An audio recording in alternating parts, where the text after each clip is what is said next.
Баршаңызға сәлем достар. Бүгін манты даярлайтын боламыз. Бұл мантының ерекшелігі қамырында. Қамыры піскен кезде өзінің формасын жоғалтпайды.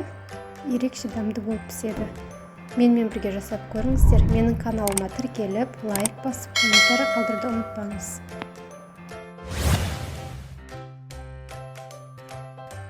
Ол үшін бізге ұн, сұйық май, бір жұмыртқа, тұз және де су қажет болады.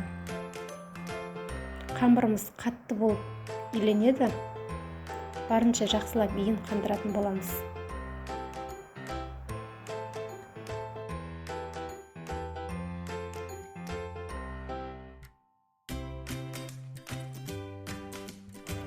Қамырымыздың иін қандырып болғаннан кейін салафанға салып 10-15 минутқа қалдырамыз.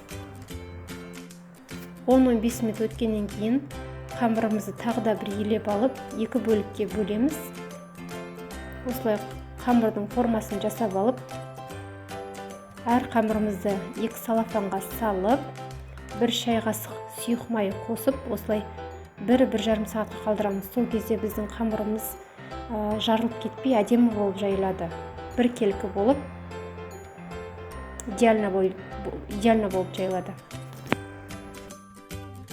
Енді салмамызды дайындап аламыз. Пиязымызды соқтап тураймыз.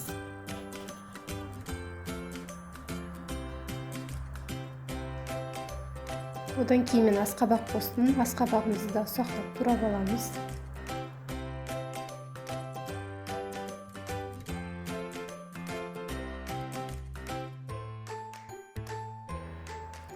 Фарш, құйрық май, пияз, асқабақ дәмдеуіштерін қосып, кішкене сұйық май, фаршыңыз сухой болып қалмас үшін кішкене су қосып жүрсеңіз де болады.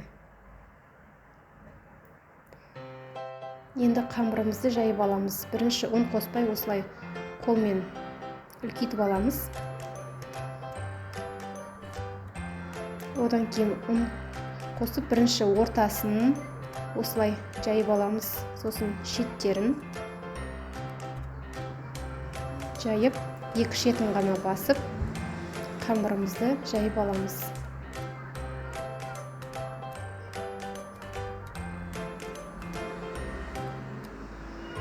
Жаңағыдай еленсе, міне қамырларыңыз осындай жақсы болып жайылады.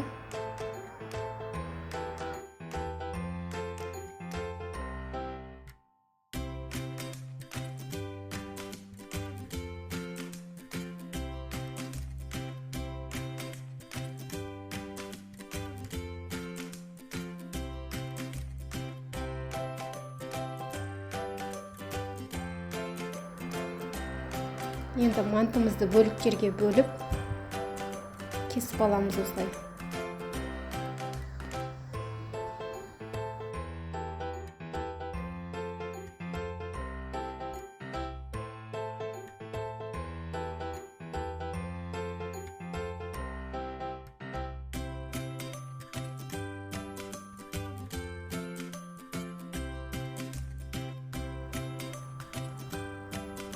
Бір жарым қасық салмадан салып, мантымызды түйеміз.